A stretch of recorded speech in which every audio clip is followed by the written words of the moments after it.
കൃഷ്ണായ വാസുദേവായ ഹരയേ പരമാത്മനെ പ്രണതക്ലേശനാശായ ഗോവിന്ദായ നമോ നമഃ. സർവമംഗളമംഗല്യേ ശിവേ സർവാർത്ഥസാധികേ ശരണ്യേ ത്രയംബകേ ഗൗരി നാരായണീ നമോസ്തുതേ. ശ്രീദുർഗായൈ നമഃ. ശ്ലോകം 8 നമുക്ക് ചെയ്യേണ്ടത്. അപ്പോൾ പിന്നെന്താണ്, ഇങ്ങനെ ദേവന്മാരെ നിഷ്കാസിതരായി അല്ലേ, അവരുടെ അധികാരം എല്ലാം തട്ടിപ്പറിച്ച് അവരെ സ്വർഗത്ത് നാട്ടി ഓടിച്ചു എന്ന് നമ്മൾ പറഞ്ഞു. ഇനി 8 വായിക്കാട്ടോ. തേഷു തേഷ്വഥതിഷ്ണേഷു ലോകേഷു ച മഹീപതേ സ്വാനേവ പ്രഥിതാൻ ദൈത്യം തത്ര തത്ര ന്യയോജയത്. ഹേ മഹീപതേ, ഹേ സുരഥ മഹാരാജാവേ, സുമേധ മഹർഷി പറയാണ് കേട്ടോ. അഥ തേഷു തേഷു ലോകേഷു ധിഷ്ണീഷു ച, അതായത് ഓടിപ്പോയ ദേവന്മാരുടെ ഏതേത് ലോകങ്ങളിലും ഗൃഹങ്ങളിലും സുംഭ പ്രഥിതാൻ സ്വാൻ ഏവ ദൈത്യാൻ, അതായത് ദേവന്മാരെ ഓടിപ്പോയിട്ടുള്ള എല്ലാ ഗൃഹങ്ങളിലും എല്ലാ ലോകങ്ങളിലും, മീൻസ് അവിടുത്തെ എല്ലാ സ്വർഗത്തിലത്തെ എല്ലാ ദിക്കിലത്തെയും ഓരോ സ്ഥാനത്തും സുംഭൻ തൻ്റെ സ്വന്തം സ്വാൻ എന്താ, സ്വന്തം ബന്ധുക്കളുടെ പിന്നെ എന്താണ് ബന്ധുക്കളായിട്ടുള്ള വളരെ വിഖ്യാതരായ അസുരന്മാരെ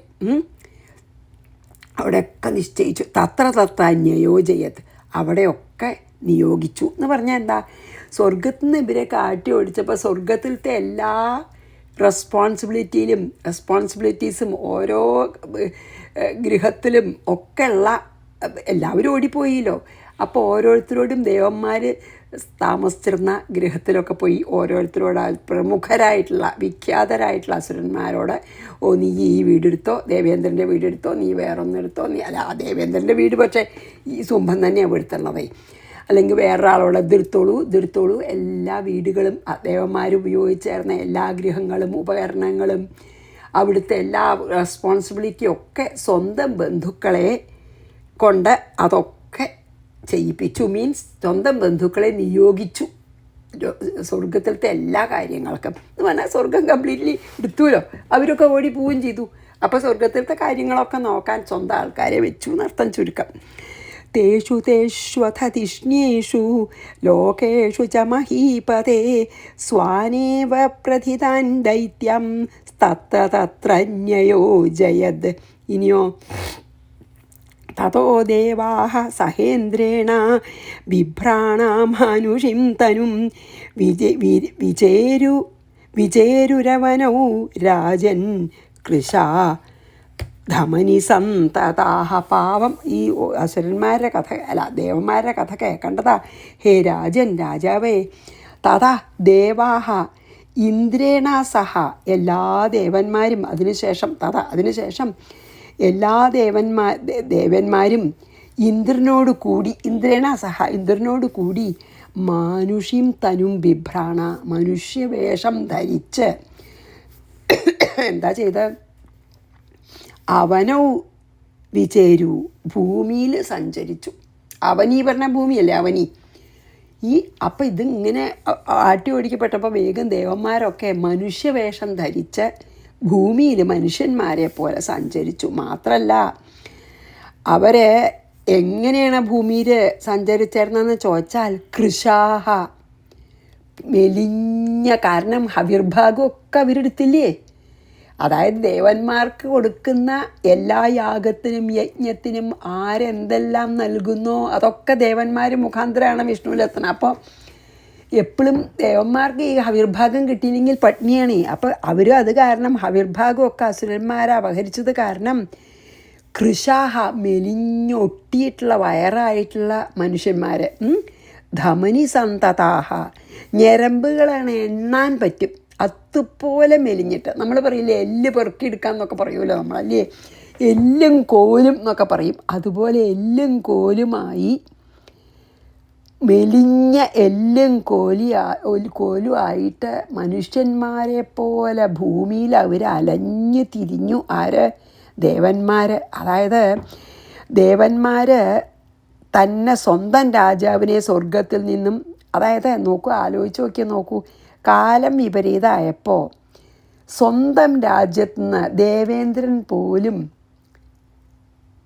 നിഷ്കാസനം ചെയ്യപ്പെട്ടു, അല്ലെങ്കിൽ ഭ്രഷ്ടാക്കപ്പെട്ടു. നോക്കൂ, ദേവേന്ദ്രൻ പോലും കാലം വിപരീതമായപ്പോൾ എന്താണ്ടായത്? അസുരന്മാർ വന്ന് തട്ടിയെടുത്തു അവരെ. ശരിക്കും അവർ അലഞ്ഞു തിരിഞ്ഞ് നടക്കണം, ശരിക്കും അങ്ങനൊരു സ്ഥിതി വന്നു അല്ലേ. അപ്പോൾ എന്താ പറയണ വെച്ചാൽ ഇതിൽ ശരിക്കും ഒരു ഒരു ഒരു ഇന്നർ മീനിങ് ഉണ്ട്. എന്താ വെച്ചാൽ സുരഥനോട് പറയുകയാണ്. സുരഥൻ രാജാവെ നാട്ടിൽ നിന്ന് രാജ്യത്തു നിന്ന് എല്ലാവരും പറഞ്ഞയച്ചുല്ലോ, ഓടിപ്പിച്ചുല്ലോ. അപ്പോൾ സുരഥനോട് സുമേധസ് പറയുകയാണ്, ഇത് പറഞ്ഞിട്ടേ ദേവേന്ദ്രനും കൂടിയും കാലം പ്രതികൂലമായപ്പോൾ പിന്നെ സ്വർഗത്തിൽ നിന്ന് നിഷ്കാസനം ചെയ്യപ്പെട്ടു. അപ്പോൾ അങ്ങേപ്പോലെ ഭൂമിയിലൊരു രാജാവിന് രാജ്യഭ്രംശം വന്നാൽ എന്താ അത്ഭുതം.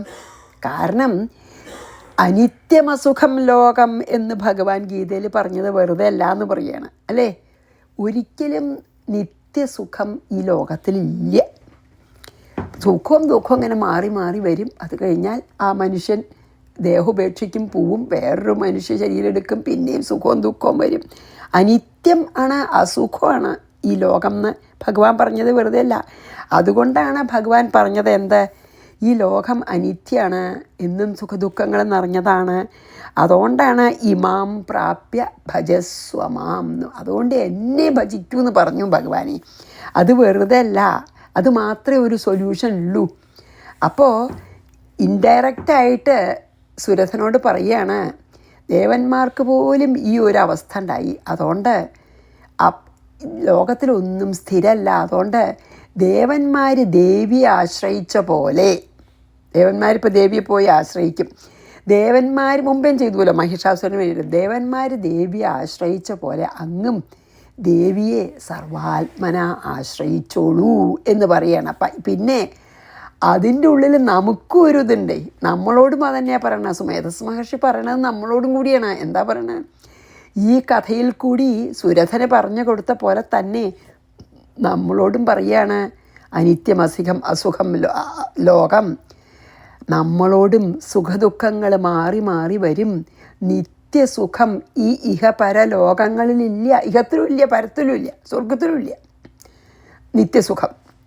അതുകൊണ്ട് ഇത് മാറി മാറി വരും. അതുകൊണ്ട് ഈ ആ പരമമായ ശക്തിയെ തന്നെ നിങ്ങൾ ആശ്രയിച്ചോളൂ എന്ന് നമ്മളോടും പറയാണ് സുമേധസ് മഹർഷി. സുരഥനോട് മാത്രമല്ല, ഈ കഥയിൽ കൂടെ സുരഥനോടും ഇത് വായിക്കുന്ന നമ്മളോടും പറയുന്ന അതേ ഒരേ മെസ്സേജാണ്. എന്ത്? ഈ ലോകത്തിൽ ഒന്നും സ്ഥിരമല്ല. അതുകൊണ്ട് ആ സ്ഥിരമായ സന്തോഷത്തിന്, സ്ഥിരമായ ആനന്ദത്തിന് വേണ്ടിയിട്ട് ആരെ പ്രാപിക്കാൻ പറ്റുമോ ആ ആളെ പ്രാപിച്ചിട്ടേ കാര്യമുള്ളൂ. ഭഗവതിന്നോ ഭഗവാനെന്നോ എന്താച്ചാ പറയാം, അതന്നെയാണ് പറയണത് അല്ലേ. ശരിക്കും അതിൽ പറഞ്ഞിട്ടൊന്നുമില്ല കേട്ടോ ഈ ശ്ലോകത്തിൽ, പക്ഷെ അതാണ് നമുക്ക് മനസ്സിലാക്കാനുള്ളത് അല്ലേ. അപ്പം ഞാൻ 9 വായിക്കാം. പാവം ദേവന്മാരൊരു കഥ നോക്കൂ. തതോ ദേവാഹ സഹേന്ദ്രേണ ബിഭ്രാണാമാനുഷിം തനും വിചേരുരവനൗ രാജൻ കൃശാ ധമനി സന്തതാഹ. എല്ലും തോലും ആയിട്ട് അവർ നടന്നു. അതന്നെയല്ലേ പൂന്താനം വെറുതെ അല്ല പറഞ്ഞത് അല്ലേ. നാളിക മുകളേറിയ മന്നൻ്റെ തോളിൽ മാറാപ്പു കയറ്റുന്നതും ഭവാൻ. അതായത് ഇന്നിപ്പോൾ ഏറ്റവും കേമായിട്ടിരിക്കുക വെച്ചാൽ ഒരു നിമിഷം മതിയിലോ അതോ എല്ലാം ശരിക്കും ഉടഞ്ഞ് തരിപ്പണാവാൻ അത്രയല്ലേ വേണ്ടു. നമ്മൾ കാണുന്നുണ്ടല്ലോ ഈ ലോകത്തിൽ അതൊക്കെ അല്ലേ. ഇനി നമ്മൾ കാണുന്നുണ്ടെങ്കിലും നമുക്കിങ്ങനെ ഇപ്പോൾ സ്മേധമഹർഷിയെ പോലെ ഒരാൾ പറയുമ്പോൾ നമുക്കത് ശരിക്കും കുറച്ചും കൂടിയും നമുക്കത് എടുക്കാൻ പറ്റും. അതുകൊണ്ട് ശരിക്കും പറയാച്ച സുരഥനോട് മാത്രമല്ല നമ്മളോടും പറയുന്നതാണ്. ഏവം തു വസതം തത്ര ദേവാനാമമിതദ്യുതേ ഗതമാസീൻ മഹാരാജ ചത്വാരിംശതുർയുഗം. നഞ്ഞി കേൾക്കേണ്ടത് എന്താ?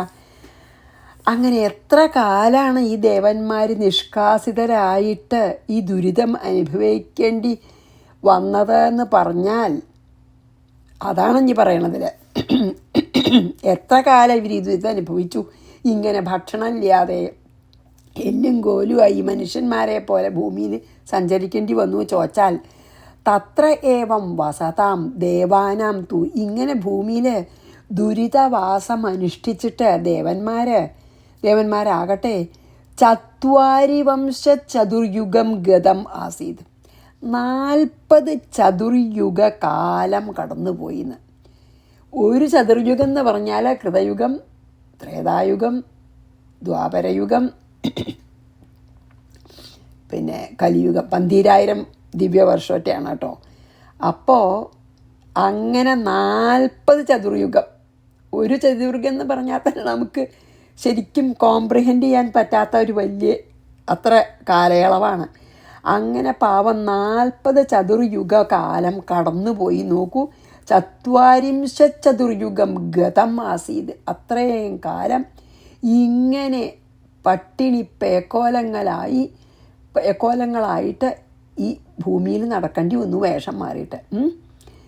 ഹേ അമിതദ്യുതേ മഹാരാജ, അങ്ങ് ഹേ രാജാവേ ഒന്ന് ആലോചിച്ച് നോക്കൂ അവരുടെ അവസ്ഥ. എത്ര കാലം, കുറച്ച് കാലമൊന്നുമല്ല. എന്താണ് സ്മിതസ് മഹർഷി പറയണത്? അങ്ങയുടെ സ്ഥിതി ശരിക്കും പറയാച്ചാൽ ദേവന്മാരെക്കാളും എത്രയോ മെച്ചപ്പെട്ടതാ. എന്താ കാരണം വെച്ചാൽ മനുഷ്യർക്ക് മരിക്കാലോ. മർത്യൻ എന്ന് പറഞ്ഞാൽ മരണമുള്ളവരെന്നാണല്ലോ. മനുഷ്യന്മാർക്ക് മരിക്കെങ്കിലും ചെയ്യാം. മരണം ഉണ്ടല്ലോ, അപ്പോൾ കുറേ അനുഭവിച്ചാൽ മരിക്കും, പിന്നെ അല്ലേ, മരിക്കാണ്ടിരിക്കില്ല. അതവരുടെ ഉറപ്പുള്ള കാര്യമാണ് നമുക്ക്. ശരി, കുറേ ദുരിതമുണ്ട്, പക്ഷെ ആ ദുരിതത്തിൻ്റെ അവസാനം ഉണ്ടാവും, ഉറപ്പാ. മരിച്ച ദുരിതം തീരും ചെയ്യും അല്ലേ, ആ ജന്മത്തെ ദുരിതം തീരൂല. പക്ഷേ ദേവന്മാരുടെ കാര്യം അതല്ല. ദേവന്മാർ അമരന്മാരുമാണേ, അവർക്ക് മരണമില്ലേ, മരിക്കില്ല. ഭക്ഷണം കഴിച്ചില്ലെങ്കിലും മരിക്കില്ല, എന്നാൽ ദുരിതമൊട്ട് തീരൂല്ല. അങ്ങനെ 40 ചതുർയുഗമാണ് അനുഭവിക്കേണ്ടി വന്നത് അവർക്ക്. ആ അതായത് ആലോചിച്ച അവസാനമില്ല എന്ന് ആലോചിച്ച് നോക്കും, മരണമില്ല. അപ്പം ദുരിതത്തിന് നിവൃത്തിയില്ല, മരണവും ഇല്ല. ദുരിതം മാറ്റാൻ വിചാരിച്ചാൽ അവർ അത്രയ്ക്ക് വീക്കായിരിക്കണു. ദുരിതം നിവൃത്തിയില്ല, മരണവും ഇല്ല. അങ്ങയുടെ കാര്യം എത്രയോ മെച്ചപ്പെട്ടത്. അങ്ങയ്ക്കിപ്പോൾ ദുരിതം ഉണ്ടെങ്കിലും കുറച്ച് കഴിഞ്ഞാൽ അങ്ങിപ്പോൾ ഈ കാട്ടിൽ കിടന്ന് മരിക്കും, മരണമെങ്കിലും ഉണ്ട്. അപ്പം ഈ പ്രാരബ്ധകർമ്മം എടുക്കാൻ വേണ്ടി അനുഭവിക്കാൻ വേണ്ടി എടുത്ത് ഈ ഒരു പിന്നെ എന്താണ് ശരീരമെങ്കിലും കഴിയും. ഇനി അടുത്ത ജന്മം ഒരു പക്ഷേ ഇത്ര മോശമായി അങ്ങനെയൊക്കെ വിചാരിക്കാം നമുക്കല്ലേ. പക്ഷെ ദേവന്മാർക്ക് മരണമില്ലാത്തതുകൊണ്ട് പാവം അങ്ങനെ പട്ടിണി പേക്കോലങ്ങളായിട്ട് 40 ചതുർയുഗം നടക്കേണ്ടി വന്നു. ഒന്ന് ആലോചിച്ച് നോക്കൂ പറയാണ്.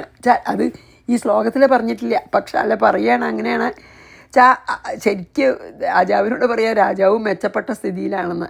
പാവം അതാണ് പറയണത്. ഇനി 10 വായിച്ച് 11 പോവാം. ഏവം ദിവസതം തത്ര ദേവാനാമമിതദ്യുതേ ഗതമാസീൻ മഹാരാജ ചത്വാരിംശ ചതുർയുഗം. പാവം. ഇനി 11. തതോ ദേവാഹ സഹേന്ദ്രേണ ബ്രഹ്മണാ ച സമേത്യ വൈ ദുർഗാം ഭഗവതിം തത്ര സംസ്മരന്ത്യപരാജിതം. ഇനിയിപ്പോൾ എന്താ അതാണ് യാഥാ കഷ്ടകാലം കഴിയണവരെ ദുർഗാദേവി സ്മരിക്കാൻ തോന്നിയിട്ടില്ല അവർക്ക്. അതാണ് ഈ ചതുർയുഗ ഇത്ര കാലത്ത് തോന്നണ്ടേ, അതിനും വേണമല്ലോ ഇപ്പം നമുക്ക് പിന്നെ ഭഗവത് കൃപ. ദേവി നമുക്ക് സ്മരിക്കാൻ തോന്നണമെങ്കിലും ദേവിയുടെ കൃപ വേണം. പാവം അവർ ഈ 40 ചതുർയുഗം സ്മരിക്കാതിരുന്നു. എന്നിട്ട് ഇപ്പം എന്തായി, ഭാഗ്യത്തിന് സ്മരിക്കാനുള്ള ഒരു ഭാഗ്യം ഉണ്ടായി. അതാണ് ഇപ്പം ഇതിൽ പറയണം കേട്ടോ. എന്താ അറിയോ, തതഹ ദേവാഹ, അപ്പോൾ ദേവന്മാർ എന്താണ്, ഇന്ദ്രേണ ബ്രഹ്മണാച്ച സഹ, ഇന്ദ്രനോടും ബ്രഹ്മാവിനോടും കൂടി അവരെയും കൂട്ടിയിട്ട് സമയത്യ തത്ര അപരാജിതം ദുർഗാം ഭഗവതിയും സംസ്മരന്തി വൈ. അപ്പോഴാണ് അവർക്കൊരു ബോധോദയം. ഭഗവതിനെ തോന്നിച്ചതാണ്.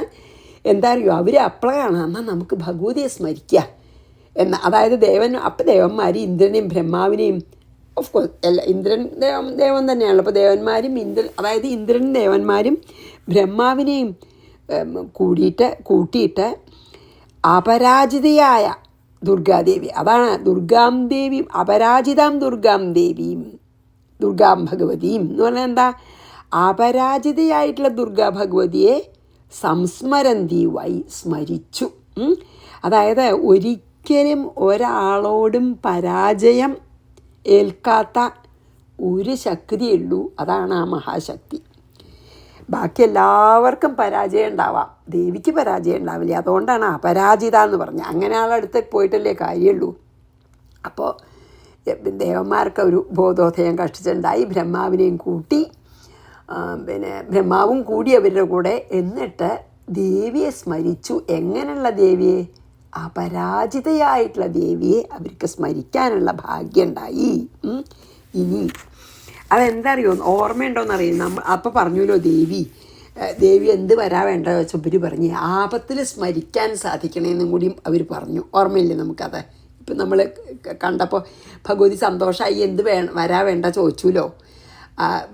മറ്റേ ആ സ്തുതി കഴിഞ്ഞപ്പോഴേ, 4-ാം അധ്യായത്തിൽ സ്തുതി കഴിഞ്ഞപ്പോഴേ, അപ്പോൾ ആദ്യം ഒന്നും വേണ്ട, എല്ലാ വരവും ഞങ്ങൾക്ക് അതുകൊണ്ട് കിട്ടിയെന്നൊക്കെ പറഞ്ഞു വെച്ചാൽ പിന്നെ എന്നാൽ ഞങ്ങൾ അങ്ങനെ ഭഗവതിക്ക് ഞങ്ങൾ വരം വരിക്കണമെന്ന് നിർബന്ധമാണെങ്കിൽ ഞങ്ങൾക്ക് ഏത് ആപത്തുകളോ അകറ്റണമെന്ന് പറഞ്ഞു. പിന്നെ പറഞ്ഞു ഏത് ആപത്ത് വരുമ്പോഴും ഭഗവതിയെ സ്മരിക്കാനുള്ള വരം വേണമെന്ന് പറഞ്ഞു. അപ്പം ഇപ്പം അതാണ് ഭഗവതി സ്മരിക്കാൻ തോന്നിപ്പിച്ചതേ. ഇനി അതാണ് പറയണത് 12 കേട്ടോ. അപ്പോൾ 11 വായിച്ചിട്ട് 12 വായിക്കാം. തതോ ദേവാഹ സഹേന്ദ്രേണ ബ്രഹ്മണ ച സമേത്യ വൈ ദുർഗാം ഭഗവതിം തത്ര സംസ്മരന്ത്യപരാജിതം. സംസ്മര, അതായത് സംസ്മരന്തി, സ്മരിക്കാൻ ഭാഗ്യമുണ്ടായി. എന്നിട്ടോ തയാസ്മാകം വരോധത്തോ യഥാവത് സംസ്മൃതാഖിലാഹ ഭവതാം നാശയിഷ്യാമി തക്ഷണൽ പരമാപദ. അപ്പോൾ പണ്ട് ദേവി അനുഗ്രഹിച്ച കാര്യം ഈ ദേവന്മാർക്ക് ഓർമ്മ വന്നു. അതാണപ്പോൾ സ്മരിക്കണത്. തയാ അസ്മാകം വരഹ ദത്ത. ആ ദേവി നമുക്ക് പണ്ടേ ഒരു വരം തന്നിരുന്നു അമ്മേ, അല്ലേ? ആ സ്തുതി കഴിഞ്ഞപ്പോൾ പ്രീതയായിട്ടേ. എന്താണ് ആ വരം? യഥാവത് സംസ്മൃത, എപ്പം എന്നെ സ്മരിച്ചാലും, വേണ്ട പോലെ സ്മരിച്ചാലും, സംസ്മൃത പറയുന്നുണ്ട് കേട്ടോ. എന്നെ വേണ്ട വിധം സ്മരിച്ചാൽ, എപ്പോഴാണെങ്കിലും എന്നെ വേണ്ട വിധം, അതായത് ശരിക്കും ശരണാഗതിയോടുകൂടി സ്മരിക്കണേ. എന്നെ വേണ്ട വിധം സംസ്മൃത എന്ന് പറഞ്ഞത് അതുകൊണ്ടാണ്. ശരണാഗതിയോടുകൂടി എന്നെ സ്മരിച്ചാൽ അഹം ഭവതാം അഖിലാഹ പരമാപദ. അപ്പം ഞാൻ നിങ്ങളുടെ എല്ലാ ആപത്തുകളും തക്ഷണാത് നാശയിഷ്യാമി, അപ്പം തന്നെ ഞാൻ നശിപ്പിക്കുന്നുണ്ട്. ഇങ്ങനൊരു വരം പണ്ട് ദേവിയുടെ നിന്ന് കിട്ടിയിട്ടുണ്ട്. നമ്മളത് കണ്ടു അല്ലേ? എന്താണ്? ആപത്തിൽ സ്മരിക്കാൻ സാധിക്കണമെന്നും അങ്ങനെ ആപത്തിൽ വേണ്ട പോലെ സ്മരിച്ചാൽ ഞാൻ അപ്പം വന്ന് നിങ്ങളെ ആ ആപത്തിൽ നിന്ന് കരകയറ്റിക്കോളാം എന്നും ദേവി നൽകിയിട്ടുണ്ട്. അത് ഓർമ്മ വന്നു ഇവർക്ക്. അപ്പം അവർ വേഗം എന്താ വേണ്ടത്, ഇതിനൊരു സൊല്യൂഷൻ ആലോചിച്ച് നടക്കുമ്പോഴാണ് അത് കുറേ അനുഭവിക്കാനുണ്ടായിരുന്നു. അത് അനുഭവിച്ചിട്ടേ ഓർമ്മ വന്നുള്ളൂ. നമുക്ക് അങ്ങനെയാണല്ലോ, നമുക്ക് തന്നെ ജീവിതത്തിൽ അനുഭവം ഉണ്ടാവുമല്ലോ. ഇത് ഞാൻ മുമ്പ് തന്നെ അത് ചെയ്താൽ മതിയായിരുന്നു, എന്നാൽ അതൊന്നും വേണ്ടിയിരുന്നില്ല എന്ന് നമുക്ക് തോന്നുമല്ലോ. ചിലപ്പോൾ ചില കാര്യങ്ങൾ, കുഞ്ഞിതോ വലുതോ എന്തായാലും, അതിനെന്താ കാരണം വെച്ചാൽ നമുക്കത് അനുഭവിക്കാൻ വിധിയുണ്ടേ.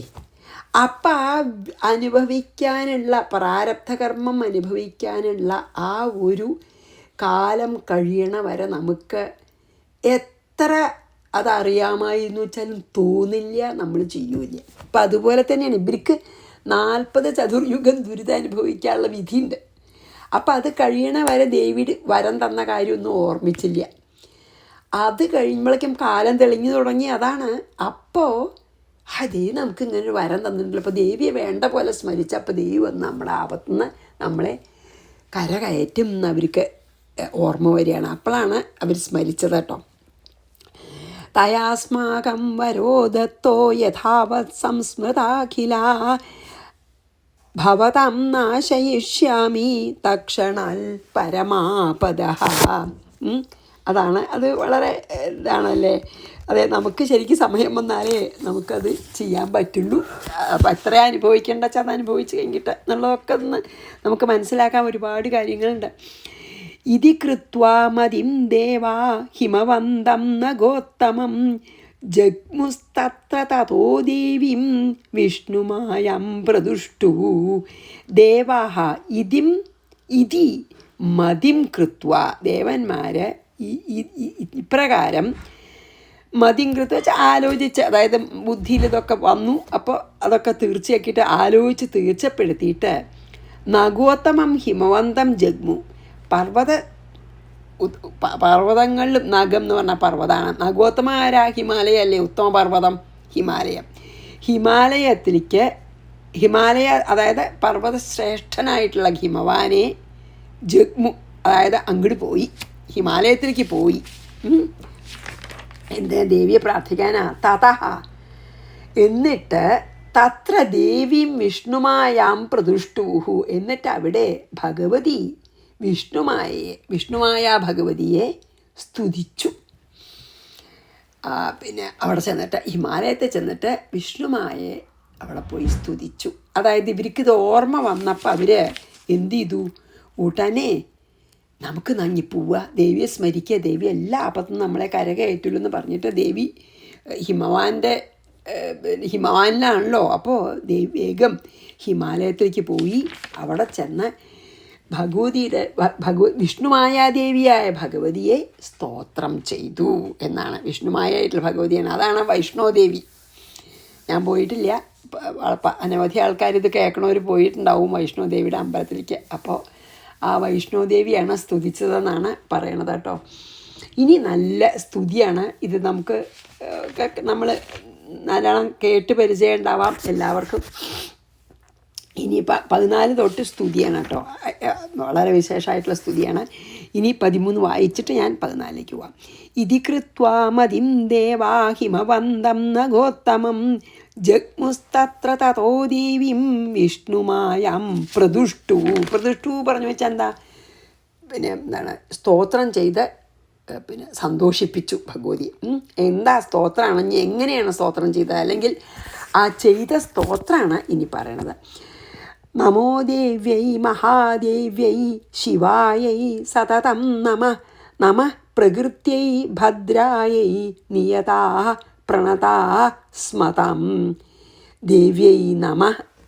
നമ്മൾ പറഞ്ഞുല്ലോ നമസ്കാരത്തിനോളം വലിയ ഒരു വന്ദനം ഇല്ലയെന്ന്. അപ്പം ആദ്യം ദേവ്യൈ നമ, അതായത് ഭഗവതിക്ക് നമസ്കാരം. ദേവി പറഞ്ഞാൽ എന്താ? അതായത് സ്വയം പ്രകാശ സ്വരൂപിയായിട്ടുള്ള ആ ദേവിക്ക് നമസ്കാരം. ഡിവൈൻ എന്നല്ലേ ദേവി എന്ന് പറഞ്ഞാൽ തന്നെ ഡിവിനിറ്റി ആണല്ലോ. അപ്പോൾ അങ്ങനത്തെ ദേവിക്ക് നമസ്കാരം. മഹാദേവിയെ നമഃ, അതായത് വളരെ മഹാന്മാരായ ബ്രഹ്മ വിഷ്ണു മഹേശ്വരന്മാരാലും സ്തുതിക്കപ്പെടുന്ന ദേവിക്ക് നമസ്കാരം. അതാണ് മഹാദേവിയായി പറഞ്ഞ്. വെറും ദേവിയല്ല, ദേവിയായി നമ. പിന്നെയോ മഹാദേവിയായി നമ എന്ന് പറഞ്ഞാൽ മഹാത്മാക്കളാൽ പോലും നമിക്കുന്ന ദേവിക്ക് നമസ്കാരം. അതായത് മഹാത്മാക്കളായത് ബ്രഹ്മ വിഷ്ണു മഹേശ്വരന്മാർ പോലും സ്തുതിക്കപ്പെടുന്ന ദേവിക്ക് നമസ്കാരം. ശിവായൈ സതതം നമ, അതായത് ശിവം മംഗളം തരുന്ന, എപ്പോഴും മംഗളം തരുന്ന ദേവിക്ക് സദാ നമസ്കാരം. സതതം നമ. അതുകൊണ്ട് സദാ നമുക്ക് മംഗളരൂപിണിയായിട്ടുള്ള ദേവിക്ക് സദാ നമസ്കാരം. പിന്നെ അതായത് സകലർക്കും മംഗളത്തിനെയും സുഖത്തിനെയും ചെയ്യുന്നത് കൊണ്ടാണ് ശിവാന്ന് പിന്നെ ദേവിക്ക് പേര്. ശിവം ച മംഗളാണല്ലോ. അപ്പം എല്ലാവർക്കും മംഗളവും സുഖവും നൽകുന്ന ദേവി ആയതുകൊണ്ടാണ് ശിവ എന്നും പേരിട്ടത്. അപ്പോൾ ശിവായൈ സതതം നമ മീൻസ് മംഗളരൂപിണിയായിട്ടുള്ള ഭഗവതിയെ എപ്പോഴും നമസ്കരിക്കുന്നു. പിന്നെ പ്രകൃത്യൈ നമ, അതായത് സകലത്തിനും കാരണഭൂതിയായിട്ടുള്ള ദേവിക്ക് നമസ്കാരം. പ്രകൃതി മൂലപ്രകൃതിയാണല്ലോ ഈ വിഷ്ണുമായ, മൂലപ്രകൃതി തന്നെയാണ്. അതായത് ഭഗവാന്റെ ഉള്ളിൽ മായ പുറത്തേക്ക്, അതായത് ഭഗവാൻ എന്താണ് സൃഷ്ടി വേണമെന്ന് നിശ്ചയിക്കുന്നത് വരെ, അല്ലെങ്കിൽ ഇനി സൃഷ്ടി തുടങ്ങാമെന്ന് നിശ്ചയിക്കുന്നത് വരെ ഭഗവാന്റെ ഉള്ളിൽ ഉറങ്ങിക്കിടക്കുന്ന ആ ദേവിയാണ് മൂലപ്രകൃതി. അപ്പോൾ ഭഗവാൻ നാരായണീയത്തിൽ പറയുന്നുണ്ടല്ലോ, ഇങ്ങനെ ഗ്ലാൻസ് ചെയ്തു എന്ന് പറഞ്ഞുവല്ലോ അല്ലേ. അങ്ങനെ നോക്കിയപ്പോൾ എനർജി കിട്ടി. അപ്പോഴാണല്ലോ മായ ഉണർന്ന് പിന്നെ സൃഷ്ടിയൊക്കെ തുടങ്ങുന്നത്. അപ്പോൾ കൊണ്ട് മൂലപ്രകൃതിയായിട്ടുള്ള ദേവിക്ക് നമസ്കാരം. അതായത് എല്ലാറ്റിനും കാരണഭൂതമായിട്ടുള്ള ഈ ജഗത്തിന് മുഴുവൻ കാരണയായ ദേവിക്ക് നമസ്കാരം. ഭദ്രായൈ നമ, അതായത് പിന്നെ മംഗളരൂപിണി, ഭദ്രം ച മംഗളാണല്ലോ, അതായത് എല്ലാ മംഗളങ്ങളും നൽകുന്ന ദേവിക്ക് നമസ്കാരം. സ്മ താം നിയതാഹ പ്രണതാഹ, ഞങ്ങൾ ആ ദേവിയെ അതായത് ഞങ്ങൾ വളരെ വിനയത്തോടുകൂടി ഞങ്ങൾ ദേവിയെ നമസ്കരിക്കണു. അതാണ് ഇതിൽ പറഞ്ഞത്. അതായത് നമസ്കരിക്കണേലും കൂടുതലൊന്നും ഒരാൾക്കും ചെയ്യാൻ പറ്റില്ല എന്ന് നമ്മൾ മുമ്പ് പറഞ്ഞില്ല. അപ്പം നേരെ ചെന്ന ഉടനെ നമസ്കരിച്ചു. ഇങ്ങനെ മഹാദേവ്യൈ നമ, മഹാദേവ്യൈ നമ, ശിവായേ സതതം നമ, പിന്നെ പ്രകൃത്യൈ നമ, അല്ലേ, ഇതൊക്കെ പറഞ്ഞിട്ട് പിന്നെയോ ഞാൻ ദേവിക്ക് പിന്നെയും ഞങ്ങൾ വിനീതരായിട്ട് നമസ്കാരം ചെയ്യുന്നു എന്ന് പറഞ്ഞു, അല്ലേ.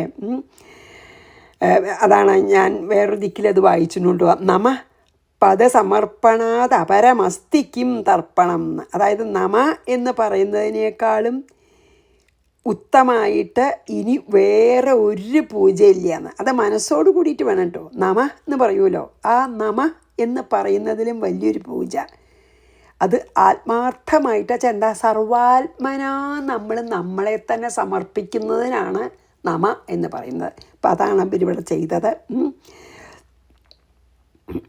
അപ്പം അതുകൊണ്ടാണ് എപ്പോഴും ഈ സ്തുതിയിലൊക്കെ നമ പറയണത്. കാരണം അതുപോലെ വലിയൊരു വന്ദനം വേറെ ഇല്ല എന്ന്, പൂജയും വേറെ ഇല്ല വെച്ചിട്ടാണ്.